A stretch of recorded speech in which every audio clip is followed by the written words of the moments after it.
Assalamualaikum warahmatullahi wabarakatuh dan selamat malam.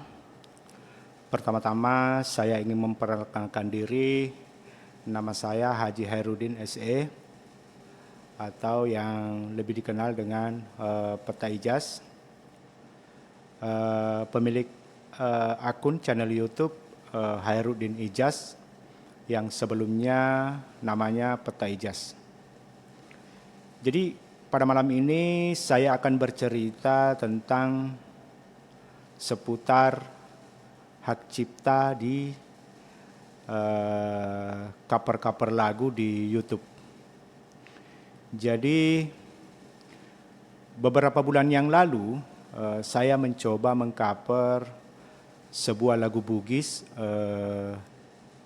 yang berjudul Idi Utajeng yang dinyanyikan oleh Nur Rahma Ashara dengan iringan elektron.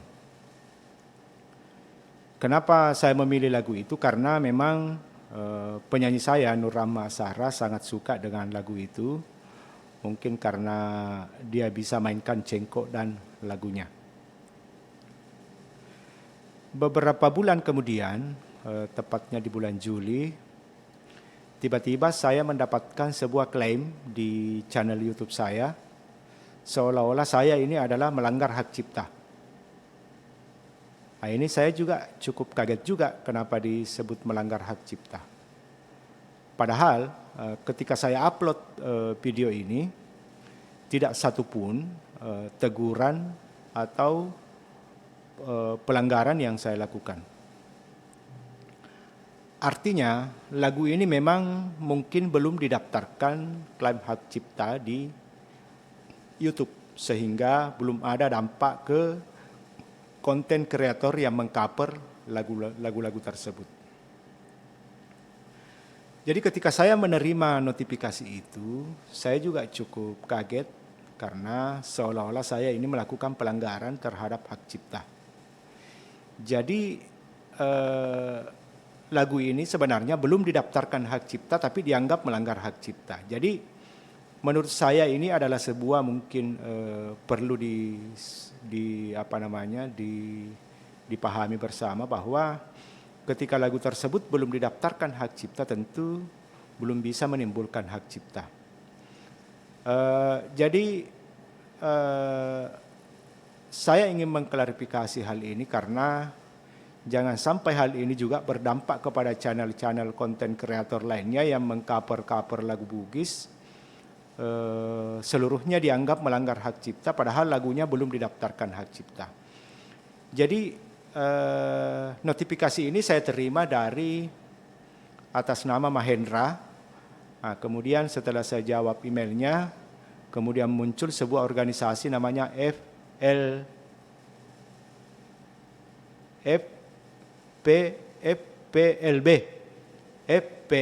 Saya tidak tahu apa kepanjangan organisasi ini atau apa tujuannya. Sehingga saya ingin menyarankan bahwa daripada mencari sesuatu yang melanggar yang tidak didaftarkan, maka saya menyarankan agar lagu-lagu yang ada di dalam genggaman organisasi ini agar didaftarkan hak ciptanya. Baik itu audionya maupun itu liriknya. Jadi tidak hanya satu lirik, karena bisa saja konten kreator memainkan lirik dengan menggunakan akustik, menggunakan alat musik lainnya, sehingga bukan hanya musik yang melanggar, tetapi sebisa mungkin liriknya juga yang dipatenkan.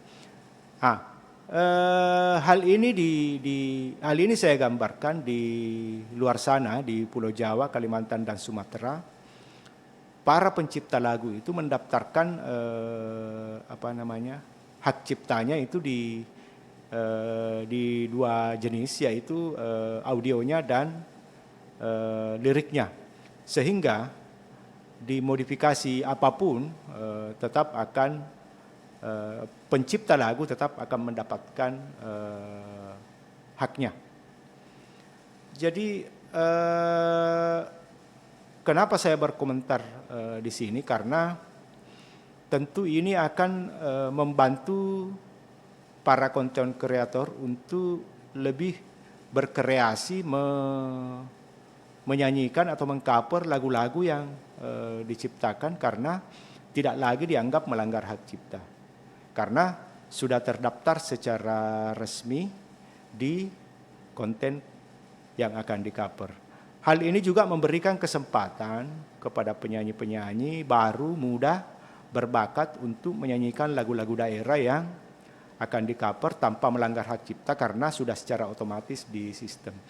Tidak perlu lagi konten kreator kasakusu mencari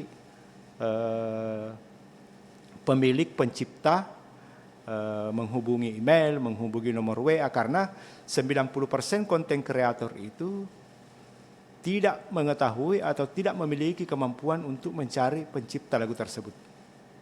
Melainkan hanya mencomot atau mendengar, kemudian langsung mengcover. Jadi kepada organisasi yang mengatasnamakan FPLB ini, saya menyarankan agar menghubungi pencipta lagu tersebut, bukan organisasinya tetapi pencipta lagunya, menyarankan agar mendaftarkan hak ciptanya baik audio maupun liriknya ke organisasi yang berwenang sehingga lagu-lagu Bugis ke depan akan semakin bebas atau semakin banyak orang yang ingin mengcover demi kemajuan lagu-lagu Bugis dan Makassar di Sulawesi Selatan. Supaya kita juga dapat berkembang seperti lagu-lagu di Pulau Jawa, lagu-lagu di Pulau Sumatera, lagu-lagu di Pulau Kalimantan. Orang cover sebisa mungkin dan sehebat mungkin karena keleluasaan kita dalam konten kreator yang berkarya. Nah, kemudian ketika itu tidak didaftarkan, kedepannya akan banyak menimbulkan masalah karena secara otodidak organisasi ini akan mengklaim dan langsung menegur konten kreator dengan melanggar hak cipta sehingga mungkin akan berdampak dan merusak channel konten kreator lainnya. Nah, sehingga inilah pada kesempatan ini saya ingin menyampaikan kepada para pencipta lagu ataupun para organisasi yang melindungi hak pencipta lagu tidak lagi melakukan secara manual tetapi melakukan secara baik dan benar melalui teknologi, belajar untuk bagaimana mendaftarkan hak cipta lagu dan audio ke yang berwenang sehingga secara otomatis lagu-lagunya terlindungi oleh sistem. Tidak lagi secara manual mencari, mendengar dan mengklaim lagu hak ciptanya secara manual karena akan merusak channel orang. Sehingga mari kita secara bijaksana bekerja sama bagaimana memajukan lagu-lagu daerah dengan mendaftarkan hak cipta ke yang berwenang. Mungkin ada yang mau studi, ada yang mau sekolah tentang ini, silakan. Dan mari juga kita lindungi hak cipta para pencipta lagu-lagu kita, lagu-lagu Bugis, lagu-lagu Makassar secara profesional sehingga dapat menyamai pencipta-pencipta lagu lainnya yang ada di Indonesia.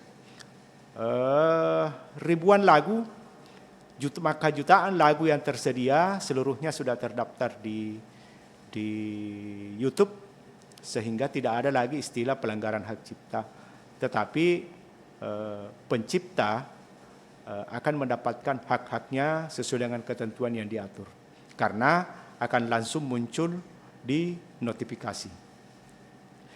Jadi sekali lagi pada kesempatan ini kepada Bapak Mahendra, saya mohon maaf telah mengcover lagunya tanpa izin, bukan tanpa sengaja, akan tetapi kemampuan saya untuk mendapatkan atau menghubungi Pak Mahendra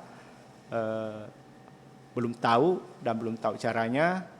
Dan kepada organisasi FPLB, saya berharap supaya ke depan lebih profesional, mari kita bersama-sama mendukung dan mengembangkan lagu-lagu Bugis dan Makassar supaya lebih profesional dengan mendaftarkan hak cipta audio dan liriknya, sehingga lagu-lagu Bugis yang kita sayangi, yang kita cintai dapat berkembang juga lebih besar, sama seperti di pulau-pulau lainnya. Saya kira cukup sekian penjelasan saya pada malam hari ini. Sekali lagi saya mohon maaf apabila ada kekeliruan dan kesalahan. Assalamualaikum warahmatullahi wabarakatuh.